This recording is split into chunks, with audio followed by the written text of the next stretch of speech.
Bridget, and welcome to my kitchen where I make family-friendly food that's wholesome and tastes good.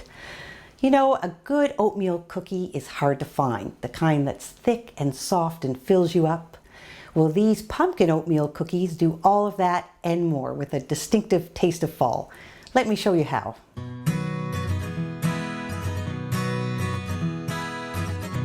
We're going to start by mixing together 2 1/4 cups of flour with 1 1/2 cups of rolled oats. To that, we'll add a teaspoon of baking soda, a teaspoon of ground ginger, 2 teaspoons of ground cinnamon,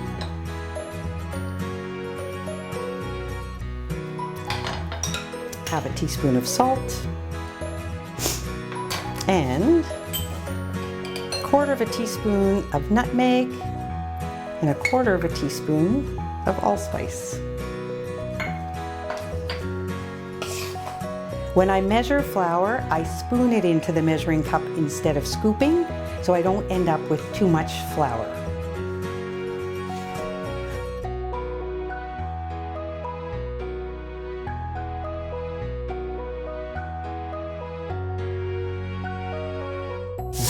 Now we're going to combine the wet ingredients and the sugar. So this is half a cup of melted butter. And to that I'm going to add half a cup of oil. You can use olive oil or grapeseed oil, canola oil. I'm measuring it in a 1/4 cup measure because next I'm going to measure 1/4 cup of molasses, and when the measuring cup is slicked with oil, the molasses will slide right out.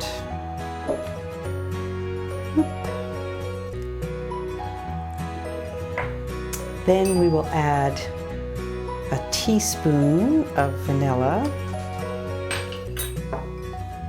half a cup of white sugar, 3/4 cup of brown sugar. And then we're going to stir those together. Now I'm going to add 1 egg yolk and our pumpkin puree.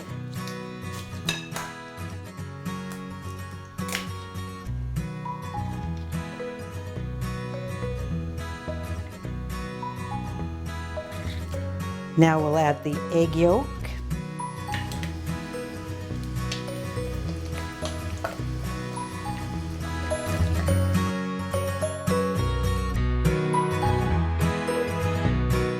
and finally we're going to add the pumpkin puree. This is 3/4 cup of pure pumpkin puree, not pumpkin pie filling.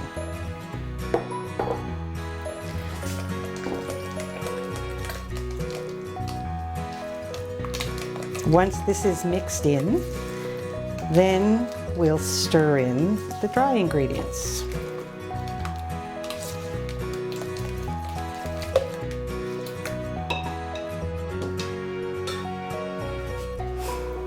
Now we'll mix in the dry ingredients. This is going to be a thick, sticky batter.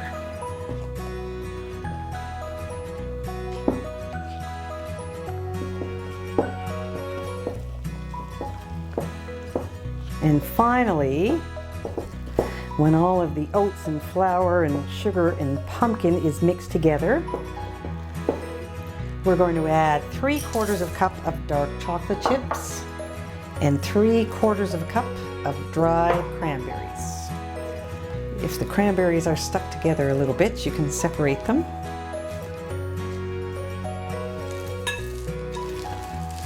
I have preheated the oven to 350, so it'll be all set when we're ready to scoop these onto the cookie sheet.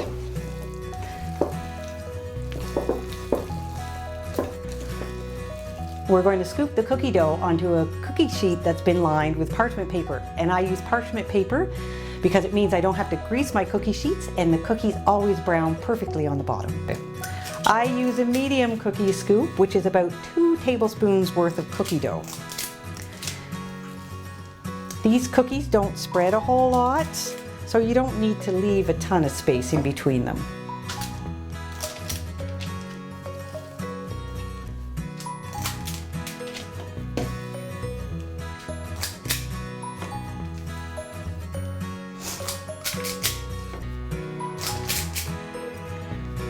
Now before they go in the oven, I'm just going to flatten them a little bit with the bottom of a glass that I wet just lightly.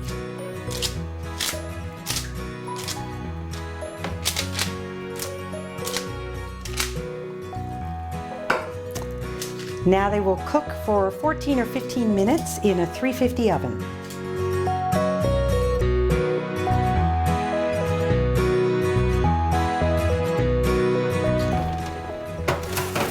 The cookies are puffed and set in the middle, so I know they're ready.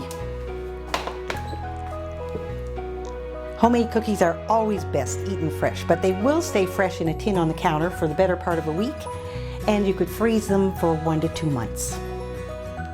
Yum, nice and soft, just the way I like them.